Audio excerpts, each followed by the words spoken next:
বাংলা নতুন বছর বরণে বর্ণিল উৎসবে মেতেছে দেশ। রয়েছে শোভাযাত্রা, সাংস্কৃতিক আয়োজন।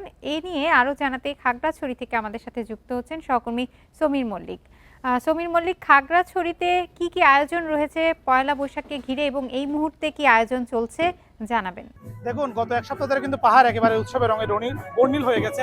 আপনি দেখছেন মারমাদের যে ঐতিহ্যবাহী সাংগ্রাই র্যালি, সেটি একটু আগে খাগড়াছড়ির যে পানখায়াপাড়া সেখান থেকে শুরু হয়েছে এবং পুরো শহর সেটি প্রদক্ষিণ করে এসে আবার পানখায়াপাড়াতে তারা যে মৈত্রী পানি বর্ষণ বা রিয়া খাজা বা যে পানি খেলা যেটা সেটি কিন্তু অনুষ্ঠিত হবে। এবং এই র্যালিটিতে অংশগ্রহণ করার জন্য কিন্তু মারমা তরুণ তরুণীরা সারা বছরে কিন্তু অপেক্ষা করে এবং তাদের যে প্রত্যাশিত বর্ণাঢ্য র্যালি একটু আগে শুরু হয়েছে। আমরা সরাসরি দেখানোর চেষ্টা করছি।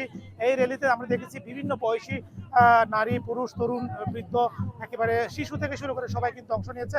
এবং এই র্যালিটি খুবই কালারফুল হয়, কারণ আপনি দেখতে পাচ্ছেন এখানে নারীদের যে দলগুলো রয়েছে তারা অনেকে 20 থেকে 25 জন মিলে একই রকম পোশাক পরে তাদের যে মারমাদের যে নিজস্ব ঐতিহ্যবাহী পোশাক রয়েছে সেটি পরিধান করে কিন্তু র্যালিতে অংশগ্রহণ করে। এবং এই র্যালিটিতে অংশগ্রহণকারী যারা রয়েছে তাদের সাথে আমাদের সাথে কথা হয়েছে। তারা বলছে যে আসলে এই বর্ণাঢ্য সাংগ্রাই যে মারমাদের যে উৎসবটা সেটার জন্য কিন্তু তারা তাদের সবচেয়ে বড় প্রধান সামাজিক উৎসব এই সাংগ্রাই হয়। এবং এর অন্যতম যে আকর্ষণ সেটি পানি খেলা, অর্থাৎ মৈত্রী পানি বর্ষণ বা রিয়া খাজা বলে তাদের ভাষায়। এবং সেই র্যালিটিতে অংশ নেওয়ার জন্য, পানি খেলা অংশ নেওয়ার জন্য কিন্তু সারা বছর মুখিয়ে থাকে। এবং আমরা দেখছি মারমা উন্নয়ন সংসদ বেশ অনেক বছর ধরে কিন্তু এই যে আয়োজন, অর্থাৎ পানি খেলার যে আয়োজন সেটি করে আসছে।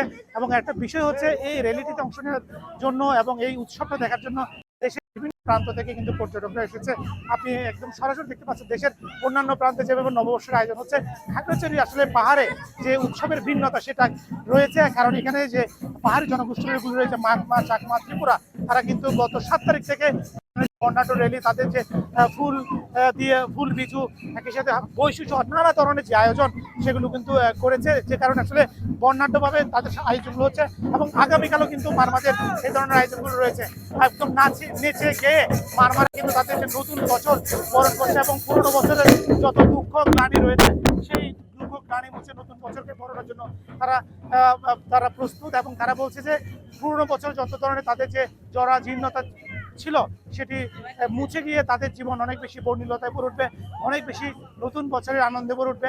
এবং সারা বছর তারা যাতে আনন্দে, সুখে, শান্তিতে তাদের জীবন পার করতে পারে সেই কামনা করছে। এবং কিছুক্ষণ পরে এখানে কিন্তু মৈত্রী পানি বর্ষণ সেটি শুরু হবে। এবং পাশাপাশি আমরা এখানে দেখেছি যে পানখায়াপাড়াতে যে মারমাদের ঐতিহ্যবাহী কনসার্ট, অর্থাৎ সাংগ্রাই কনসার্ট, সেটা কিন্তু একটু পরে শুরু হবে।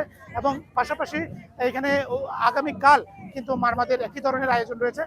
আজকে আয়োজনটি করছে মারমা উন্নয়ন সংসদ।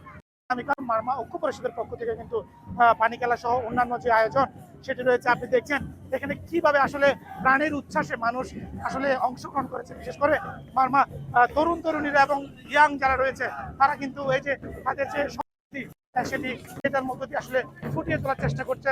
এবং তাদের যে উৎসবের যে বর্ণিলতা সেটাতে কিন্তু মারমা তরুণরা একেবারে তাদের যে প্রাণের উচ্ছ্বাস, নতুন বছর বরণকে কেন্দ্র করে তাদের যে সাংগ্রাই সেটি কিন্তু তারা উদযাপন করছে। এবং আমরা সরাসরি পানখায়াপাড়াতে দেখানোর চেষ্টা করছি যে আসলে তরুণরা কিভাবে তাদের নতুন বছর বরণের যে উৎসব সেটিতে মেতে উঠেছে। এবং এই র্যালিটি খাগড়াছড়ি পানখায়াপাড়া থেকে শুরু হয়ে শাপলা চত্বর এবং আদালত সড়ক ঘুরে আবার পানখায়াপাড়া এসে শেষ হবে। এবং এই উৎসব দেখার জন্য দেশের বিভিন্ন প্রান্ত থেকে কিন্তু পর্যটকরা এখানে সমবেত হয়েছে। এই ছিল খাগড়াছড়ি থেকে সাংগ্রাই উৎসব নিয়ে আমার কাছে থাকা সবশেষ। খাগড়াছড়ি থেকে বর্ষবরণের খবর জানাচ্ছিলেন সহকর্মী সমীর মল্লিক।